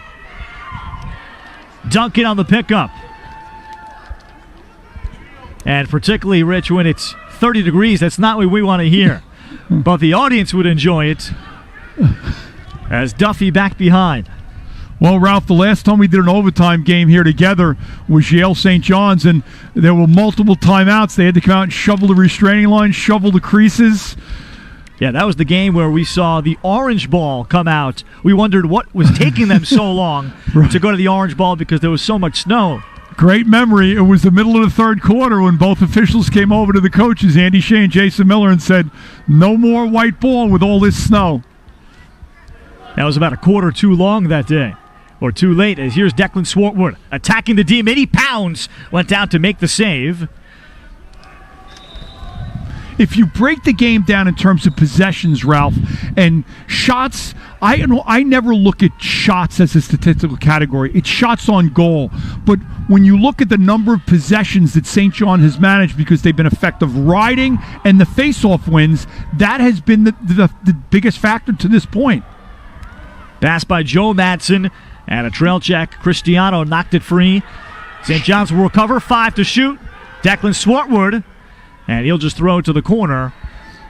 So St. John's will give up the possession, but they've taken the lead at 11-10.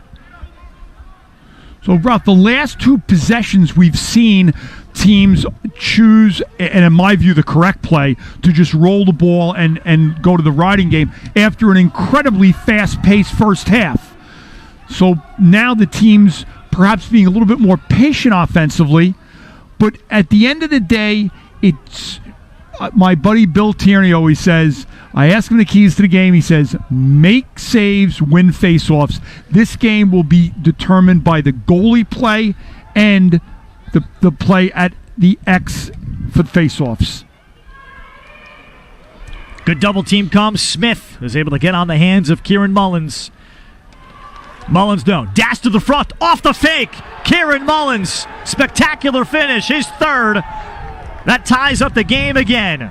Tremendous poise by Mullins. He doesn't take the first shot, he takes the best shot. He had the opportunity to shoot at the beginning of his dodge, and again, great work by a production crew on the replay. But as he forces Agers to commit and then puts the easy shot in. So again, Ralph, now we've reduced the game to a 22-minute, 31-second game.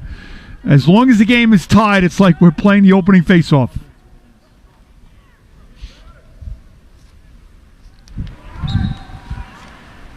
Third for Mullins today. At 2-2 against St. John's last year. Rutgers as he pursues the ball on the face-off, and we'll get the call against St. John's. Or check that against Rutgers. The call is withholding the ball from play, most likely with the hand. And another face-off win for the Red Storm. And the increased time that you're playing defense, Ralph, also chance to commit a penalty. You know, the Red Storm has to take advantage of these extra opportunities. Mike Matson sweeps it across. St. John's back in front. Matson with another deep drive. His third of the game, 12-11. He made it look easy. Again, out of the box at full speed, able to front swing lefty against the pole. And I'm a big believer in the bounce shot, especially on field turf. You get the true bounce, but you can get the skip. And when you can get to the front of the cage in the middle of the field, Ralph, there's a lot of bodies in there. You noted earlier the opportunity to screen the goalie, perhaps even with their own defensive players. Matson's season high last year, a 4-goal game against Dartmouth. Face-off win. This is the freshman Ott for Rutgers that gets a chance as he outlets through to Jack Thompson. And the Scarlet Knights have just not been able to figure out how to stop St. John's. Good time to pressure. Pless looks for an outlet, and this is Mullins that comes all the way back near midfield to handle. We talked about being a complete player as an attackman, coming up and helping in the clearing game. Mullins doing an excellent job. The Red Storm was ready to double down on the long stick, carrying the ball into the offensive half. Here's sophomore Ryan Gallagher from Atlanta as he shoots on the move, well wide of cage. And Brody Agers and this St. John's defense, after trailing 9-3, he's made some key stops. Another geographical area that's exploded. Atlanta, I was there in 1996 for the Summer Olympics, and the game was in its infancy there. Pless looked for the save at midfield, but he put it out of bounds to the St. John's bench. Push ahead here by Duncan. And St. John's looking for more. Their season high last year was 14 goals. And particularly for a first game of the season, St. John's has found some offense, and that was some of the comfort level from Coach Jason Miller and his offensive coordinator Dan Passione, as we talked about. This is their second year in this offense, nicknamed the Razor offense, much more of a two-man game. And they felt that the decision-making should be much quicker, the fluidity off the ball. This is Huber. Good skip pass, room and time. Matt Ohl. Good choice. Then over the top, the pass by Duffy, intercepted. Active stick from Jack Thompson. And his outlet ahead is a very good one. Push ahead for Rutgers. Coyne. You adjust your schemes to your personnel, and having the Madsons come, the Razor offense makes sense. Also, the quick strike offense. This ball will carry all the way through following the pipe shot. And the ground ball pickup, Zach Frankowiak swooped in at the right time. However, Rutgers was offsides. Sean Levides could get called for a delay game penalty right here. And our officials will conference, which is the right choice to make. Make sure we're on the same page. Eric Sermet and Dan Koch do an excellent job for Brian Brecht. And the ball will go back to Rutgers.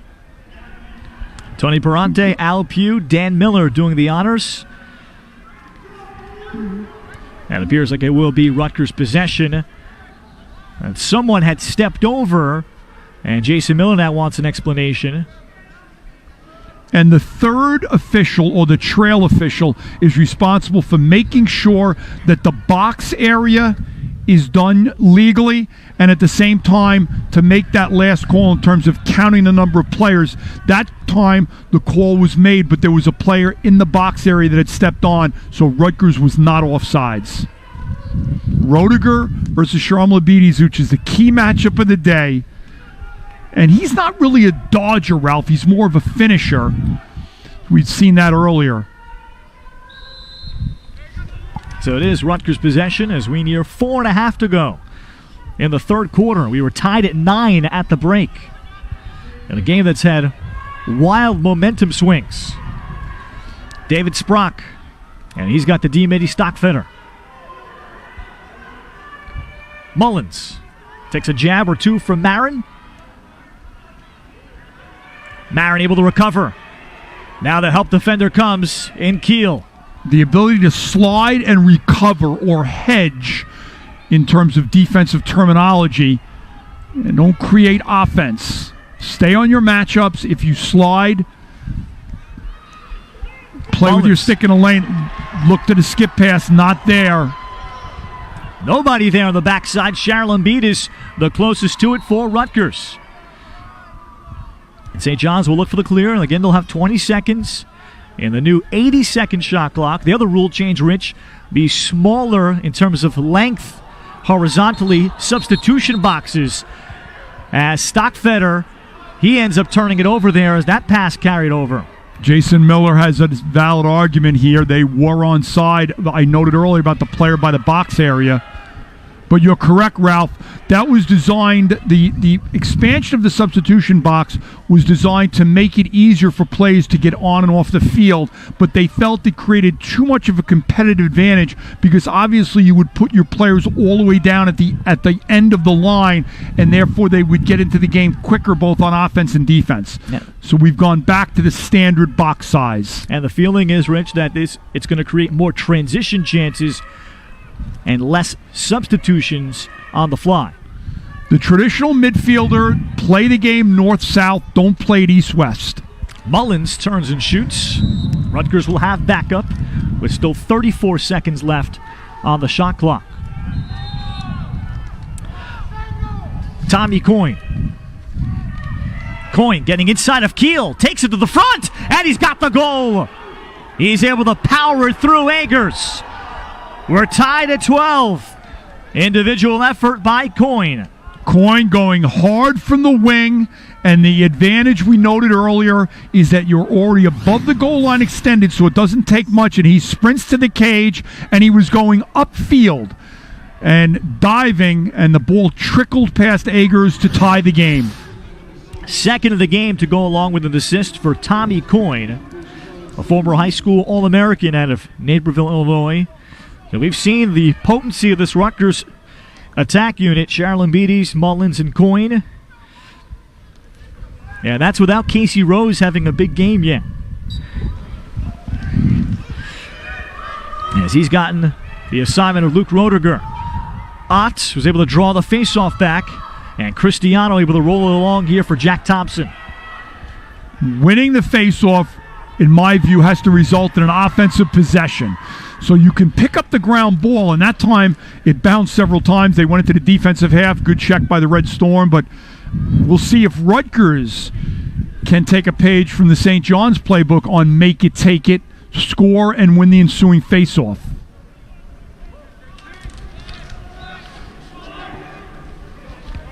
Rutgers last led at 9-8.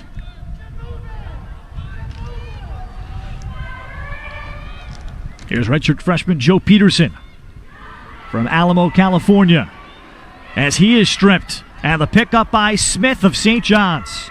And the St. John's closed D unit has played very well today. In front of a freshman goalie making his career debut with Roediger the pole, Pat Smith, Tim Keel, both juniors, Aiden Marin, a senior. Be active, run and check, play with your stick in front, play with your legs, your head, and your heart. That's the key to defense. When you overcheck, you increase the likelihood of a penalty, and you create offense. The Red Storm with an opportunity to get their first midfield back on the field. And that'll be Buscemi here with Declan Swartwood and Mike Madsen. And Madsen, number 11, camping out on the left wing where he's had tremendous success today. 30 seconds to shoot. Final minute, third quarter. Huber had a jarred free for a moment. St. John's the reset with 20 on the clock. Madsen trying to dive through with the pole. Zach Masessa all over him. Now comes the help defender, and that's Pless. Fine takeaway by Zach Pless. Is showing excellent. Kyle Pless. And the pickup here for Rutgers with a half minute to go. Lacrosse IQ. When the offensive player has his back to the cage, that's when you double. Wing shot, and there's Agers denying Coyne. Hold the pipe, the near pipe.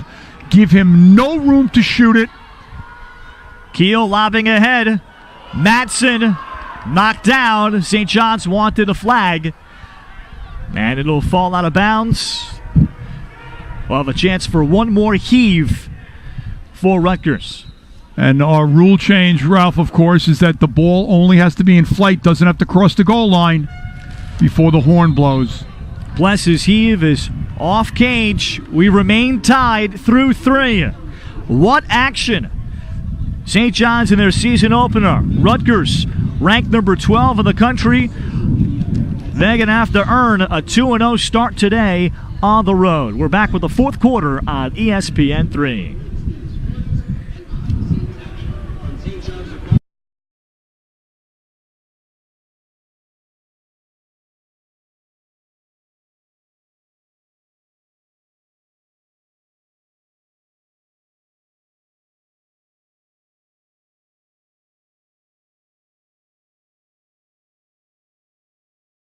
The ground ball. And this is Michael Ott that's gotten the majority of recent face-offs, a freshman from Jameson, Pennsylvania, Central Bucks East. As Rutgers, in case you're just tuning in, lost their outstanding face-off man, Connor Harriman, as there is Agers coming up with the denial. And the ground ball by Smith. They lost Harriman about 5 minutes into the game with what appeared to be a serious right foot or right knee issue.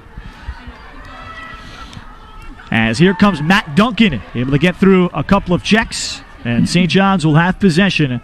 And that was one element that has dramatically changed this game. You see Agers even out of the cage with more confidence, Ralph. You know, jumping around, making some clearing passes. Duncan's been excellent, number 20, in transition in the clearing game. And now St. John's trying to run the substitution game as Rodiger comes off. And Buscemi comes on down the left alley. Quick passing, that's Madsen shooting wide of cage. Madsen's feeling it, Ralph. He gets the ball, he's looking to shoot or go hard to the goal. And Rutgers will look for them to maybe run and check a little more and look to poke check and keep that margin of error. That's why you have the long poles, so you can create that opportunity to check and drop step. Here's a shot for the wing that beats Pounds. Declan Swartwood puts the Red Storm in front again. Swartwood's second of the game. The quick split dodge from the wing with the lefty, and the shot, the bouncer high and away to the far pipe. The Red Storm has found the formula for success in shooting, and they'll continue to do it.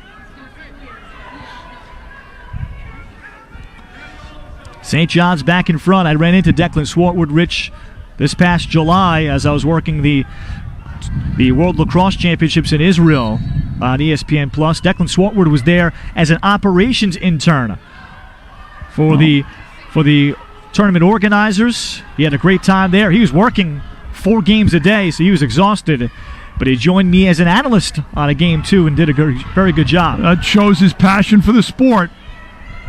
And despite a tenacious ride by Rutgers, St. John's with another face-off win. Into the stick of Huber, and Swartwood back on the field. Now, he was eloquent. He was pointing out the little nuances.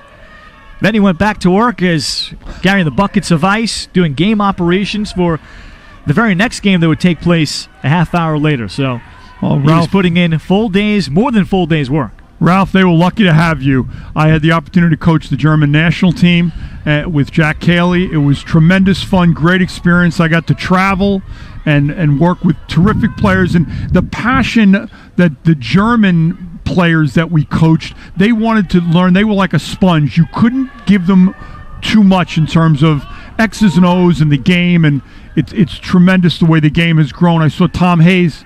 Inside the Schaefer, his shot was stopped, but Matt Ohl flies in for the rebound and the put away. It's St. John's by 2. When you play fast, good things happen, and the ball's bouncing, but everybody's all over it. And look at the Red Storm, the way they are attacking and being aggressive on loose balls. And that's an opportunity for Rutgers to check sticks and bodies and clear the crease area. But the Red Storm come out flying here in the fourth quarter with the first 2 goals. Matt Ohl had just 1 goal last year. A junior from Bohemia, New York, known as an assist man, and his feel for the game. Well, he was able to find that rebound. And on the face-off, that's Colin Bosak facing off for the Red Storm for the first time, as Rutgers has found a little groove here with the freshman Ott. Sharm Labidi is able to handle those entry passes in tight quarters. I mentioned Tom Hayes, longtime Rutgers head coach, and he really had a vision. In the early 70s, he was the coach at Drexel, but he really spearheaded the international effort, and he has talked about lacrosse being a sport in the Olympics. I saw him at last month's Hall of Fame dinner. He said, maybe not 2024, we're hoping for 2028, but how tremendous would that be, Ralph? And we've seen the World Games go from 26 teams to 38 teams, and as it grows in a global scale. And both of these programs were represented in Israel for this year's World Lacrosse Championships, including the defender right now, Pat Smith, who is a defender for Team Ireland. Swung to the top, 30 seconds here to shoot for Rutgers, as the Scarlet Knights trail again. Down the left valley, Michael Sanguinetti. Swung here, Brendan Kamish. Kamish had a goal early in the first quarter. Mullins comes out in front, and he may have hit the pipe. Shot clock reset. Mullins with a dive into the pool. And St. John's beats him to the end line. The rule is the player closest to the ball when it goes out, and if you're talking about student athletes and the level of intensity, you just saw it there as both players diving to the sideline. Swartwood able to get back to his feet. Declan Swartwood still looking for an outlet. Plenty of time left in the game, but if you're Rutgers here, you don't want to commit a penalty and you don't want to force the action. You've played a lot of defense. You're only down by 2, but you have to slide to the Dodger. You can't let people run to the goal uncontested. Buscemi had the carry.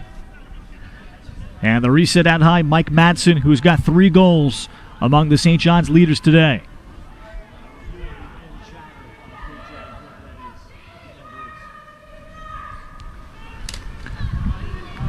Swartwood fires a bouncer. St. John's by 3. Again, perhaps a screen in front of Pounds. And St. John's has shot the ball exceptionally well in this season opener.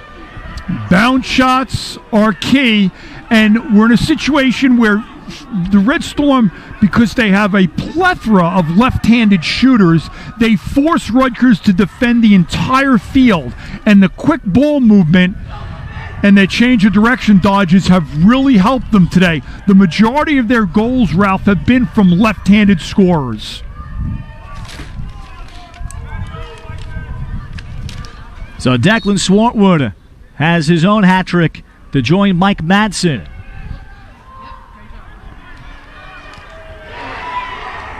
A jarring check, but the pickup by Garrett Bullitt.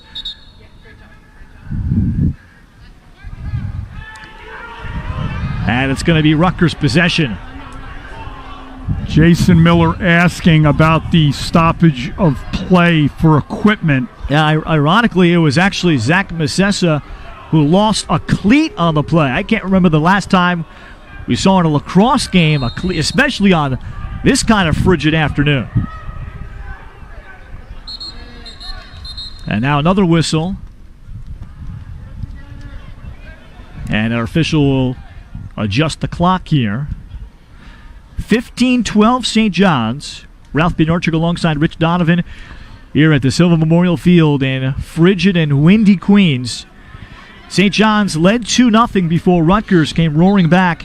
They led 5-2 early second quarter and then led 9-3 midway through the second before St. John's put together a 6-0 run to get us tied at 9 going into the break.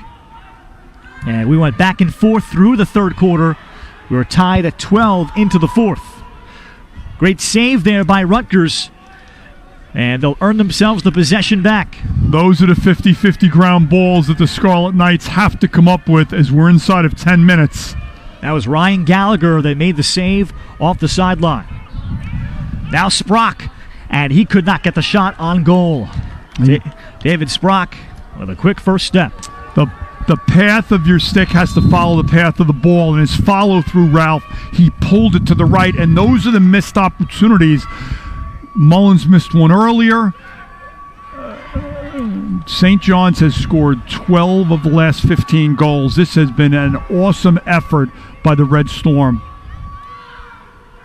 Sprock with the throwback. Gallagher off to the wing for Rose, and it's behind his stick. But Charlambides is able to pick it up. Still 25 to shoot. He has to be the go-to guy. Number 8 in black. And an example of you have to catch it before you can shoot it. Mullins. The recovery by Marin. Then the crunching check by a couple of St. John's defenders, but the flag is out. It is a slashing call. And St. John's, I like the aggressiveness, and yes, it results in a slashing call, but they're challenging Rutgers, and the Red Storm are making the slides at the right time. Good choices. And now, if you're Rutgers, Ralph, you have to finish this goal. You have an extra man opportunity, a chance to cut the lead to 2. And this is, we joke as coaches, but pick the best play out of your extra man offense playbook and run it right now. They'll start in a 3-3.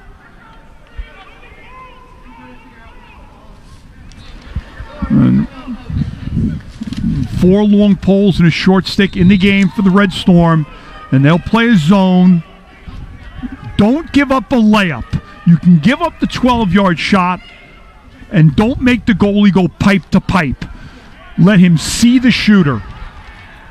Charlambides able to pick it up off the turf. Now cutting to the front. There is Sprock. Got the pass from behind from Kieran Mullins, and Rutgers converts on the man up to cut it to 2. Excellent extra man offense by Rutgers.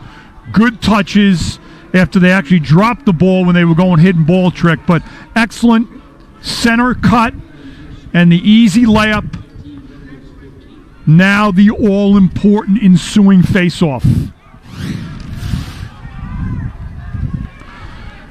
Ager's back, but that's you have to be able to check sticks while the ball's in flight, while the ball's in the air. David Sprock, the highly regarded player, ranked as the number 35 midfielder in the class of 2018 by Inside Lacrosse. Figures to be a mainstay, particularly moving forward into next season. Fitzpatrick, who's had a great afternoon, now looking for a goal, and his shot is off target. Sophomore Joe Fitzpatrick from Wantagh, New York, played very little last year, with St. John's having a mainstay in Justin Corpolongo. Last year, Fitzpatrick, 4 of 11. He has easily surpassed that mark today. And he made the right choice by shooting the ball, and they were holding on the attack players, the more polished scorers, but by bouncing it over the cage, the Red Storm backing up, they retained possession.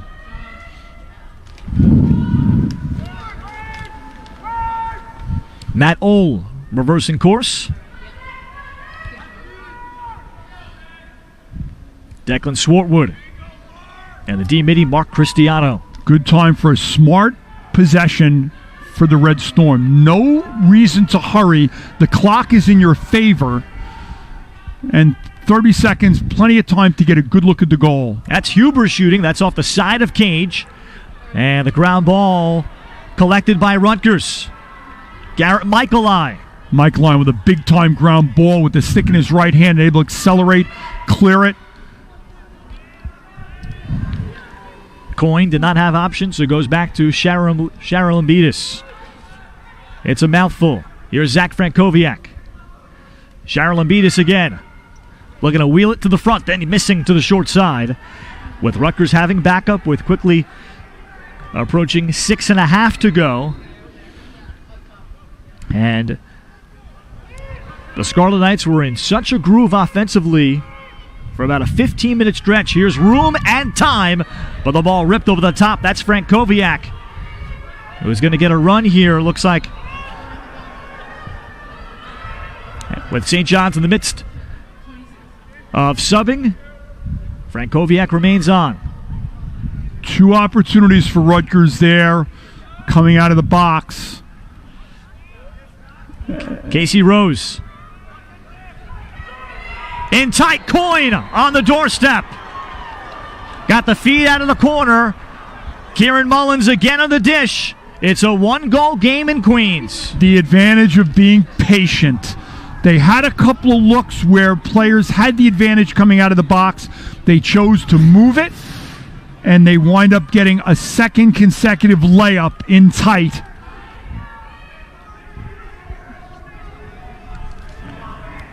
Third of the game for Tommy Coyne. Mullins another assist.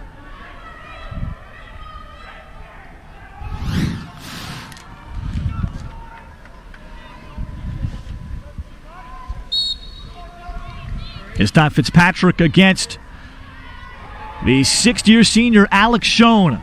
He's able to deal it back to Pless. Schoen able to win the clamp, the initial clamp, if you can get over the top of the ball, and he's able to clear it behind him, and Rutgers with an opportunity to tie the game. Gallagher off to Rose, and Gallagher turns down the shot but got it back. Ryan Gallagher shooting. Agers got a piece but could not control it.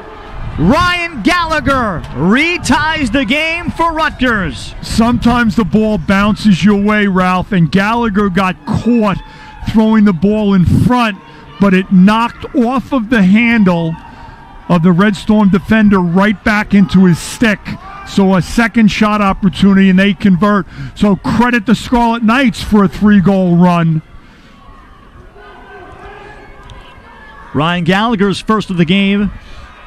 Had 6 goals and 13 assists last year. A high school All-American out of Atlanta. As we talked about the growth of the game, and he had a remarkable career, 147 career goals in high school, drawing Division I attention. This faceoff becomes a 3-on-3 ground ball. Both players clamped over it. Frankowiak chases for Rutgers. Trying to draw the push call from behind. And then Frankowiak with perhaps the toughest ground ball of the afternoon secures possession for the Scarlet Knights. That's the weight room right there. If you can absorb a check like that, Ralph, and still keep the ball in your stick, especially in a 15-15 game with 5 minutes left. So perhaps the biggest face-off win of the game goes to Rutgers. Gallagher on the rollback. Had the defender Duncan at his hip. Now outside, there's Casey Rose. Took a hit on the follow-through. And one of the Rutgers senior leaders tallies for the first time today. The Scarlet Knights with a 4-goal comeback. They lead it 16-15. He chose the perfect time to bang one.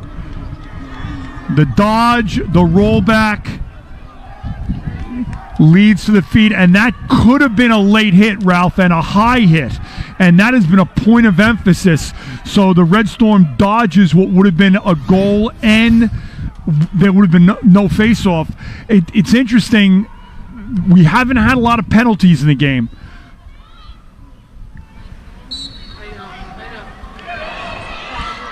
Colin Bozak for St. John's pushed the face-off forward, but he was interfered with en route to that ground ball, so St. John's will have it back. Ralph, this is where, as a lacrosse enthusiast, as we all are, and whether you're broadcaster, player, coach, official, where the shot clock makes so much sense. Back in the day, I remember seeing Princeton Duke in an NCAA quarterfinal game, and Princeton ran the last 4 minutes off the clock. So it's a positive step for our sport. In my view, it's long overdue, but it was the right choice of the Rules Committee. They piloted it, they listened to the coaches, and it works. Swartwood bidding for his fourth, and it's wide of Pounds. Yeah, in this case, even as a broadcaster, Rich, we're no longer looking for a potential stall warning in any of these situations. End of the first half as an example. Schaefer. Pass handcuffed Swartwood, and another tough ground ball, Garrett Michaeli. Pass ahead, and here comes Rutgers with a 4-on-3 developing. It's Mullins. It's Rutgers by 2. A great pass in the transition clearing game, and the Red Storm hurt Ralph by the fact that they didn't pass to the outside box stick, and it got short-armed, and that's a big-time transition 4-on-3 break. Look at the confidence level to throw that type of a pass. Kieran Mullins able to paint that corner. Fourth of the game for the Scarlet Knights, quarterback of the attack. A 5-goal run for the Scarlet Knights. So now, if you're St. John's, there's still plenty of time left. And really, Agers has been very solid goal. The last Rutgers goals, Ralph, have been outstanding shots. Location, using the screen, and making the goalie move. And the face-off win gives Rutgers. Now look for them to run some clock here, Ralph. Up by 2. Gallagher down the right alley. And again, this goes back to our conversation a year ago. Teams might try to stall it out for 2+ minutes. Can't do that anymore as Rose carries. Sharon Lambetis passing to the front. Mullins! This time, Sharon Lambetis returns the favor. Rutgers leads by 3 with 3 and change remaining. Rutgers has turned this around. This is the offense we saw in the first quarter, Ralph. The confidence, the ball movement, and again, they've gotten layups from in tight. And I'd be curious to see if Jason Miller chooses to use a timeout here, just to set up not only what they need to do offensively, but defensively as well. They're going to have to come out and extend the field if they don't win this faceoff. And you don't want to deny it, Jason. Perhaps do some doubling off the end line, restart, get the goalie in, because not only do you need to get the ball offensively, but you've got to score and then get it again.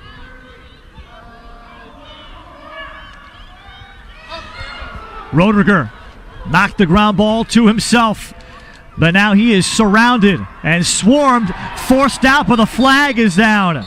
Well, Kieran Mullins with a hard shove, and let's see if this is anything more than just a 30-second. Big-time ground ball by Roediger, and how he maintained the possession against 3 riding players, but he draws the foul. Very rarely do you see a defensive player draw a foul like that. And it's only a 30, Rich. I thought perhaps the extent or the force of the shove may have been perhaps of the 1-minute variety. I agree, Ralph. It could, the severity of the shove, but it's a 30-second technical for a push from behind. If you're St. John's, you have 30 seconds. It'd be great to score early here, but you need to convert this extra man opportunity. And they'll go with a 2-2 set with a high crease. Rutgers playing zone. 30 seconds different than a 60-second man up in terms of your strategy. Swartwood able to wheel it to Mike Madsen. Back to Declan Swartwood at the top. Joe Madsen begins movement. 7 seconds remaining. If you don't have it, you'll still be on offense. Don't force it. Matt Ohl, his pass deflected. Garrett Michaeli, who's had a strong second half. And now we are all even as Rutgers has been able to balance up defensively. Mike Madsen trying to swim his way through. Then the jarring check by Bullitt. However, before the check, Jason Miller is able to get the timeout. A strategic timeout by Coach Miller. He saw they were in trouble, and that's why you save them, Ralph. That's a possession timeout. What a finish when we return to Queens. Rutgers 18-15 late in the fourth. Artificial intelligence helps us meet the needs of tomorrow today. By 2050, we need to produce 60% more food. So how do we feed the world without wrecking the planet? Using Microsoft AI, we make predictions about when to plant, when to irrigate, and when to harvest. Now we can reduce waste and produce more food. Artificial intelligence helps us change the way we feed the world.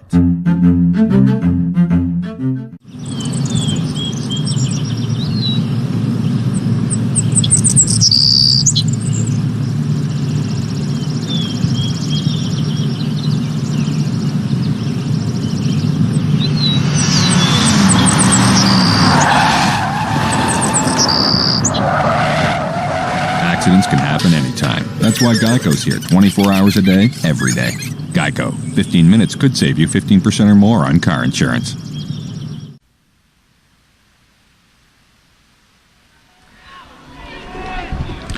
Number 12, Rutgers is in the midst of the latest run in a game of runs. A 6-goal spurt by the Scarlet Knights has put them in front again at 18-15. St. John's had a lead of 15-12, their largest of the afternoon. And now St. John's out of the timeout as we play even with the clock about to hit 2 minutes. Try to force a shot that will create a rebound. You have to swarm the ball. Good looking, tight. That was Buscemi. Shot was wide of cage. Kyle Pless able to swoop in and pick up the ground ball. Number 5, Kyle Pless has had some big-time ground balls, Ralph. And now St. John's has to come out. They have to deny adjacent. They have to extend the field. They cannot let Rutgers run this full shot clock time. And we see the goalie coming out to double. This is excellent strategy by Terry Mangan. Double the ball and everybody deny. It's Kieran Mullins, the most trusted Scarlet Knight, chased by both Marin and Swartwood. And Mullins looks very fresh here at the end. 1:20 left, 40 seconds to shoot for Rutgers. Mullins, open path to goal. He'll take the shot. He'll put it in. Kieran Mullins, perhaps the exclamation point. His 6th of the day. And Rutgers leads by 4. It's never over till it's over. You look at the play, it's the right play to make. You have your goalie play off ball and then double with 2 defenders. Mullins is a poised player, a heads-up player, and the rule there, Ralph, is only shoot on empty net and bounce it in, because obviously stopping the clock is not what you want to do if you're Rutgers, but it's the right play. For St. John's, this has been an outstanding effort. I mean, next week they travel to Hartford. We did that game last year. They beat Hartford here on opening day. And then they'll play High Point, who upset Duke earlier this week. Rutgers plays Army in a traditional big rival game. But early in the year, really impressed with the play from both teams. Outstanding game today by both schools. Luke Roediger here, the ground ball with 50 seconds left. And Rutgers ahead of that game as a flag is out. As Brian Brecht is optimistic that they'll get back their starting goalie the last 2 years, Max Edelman, back from injury. He played every minute last year with a 9.52 goals against, a former junior college All-American out of Essex Community College. So they'll add him to the mix and then begin to figure out what they'll do in the face-off X should the injury to Connor Harriman be serious. And for February 9th, hats off for both teams and both coaching staffs. I mean, we've talked about it. We've had a relatively mild winter, and I don't want to jinx on that, but it's still early in the season, lots of tweaking, different things to be done, and decisions to be made, personnel. Both coaches note that these won't be the same starting teams a month from now. So We'll see how it evolves, but a good effort by St. John's against a ranked team. Here's a shot as Pals makes the save. I don't want to say hats off for anything. We've had to have him on. It's been 30 degrees today, and credit these two teams for playing so well and so hard through the conditions. And we've been fortunate that we had just enough sunshine to make it look really good today. Rutgers is able to make the final run as they climb out of a 15-12 deficit and score the last 7. And the number 12 Scarlet Knights get to 2-0 on the young season. They earn a victory in Queens, 19-15. Rutgers was challenged. A young and improving St. John's team gave a great effort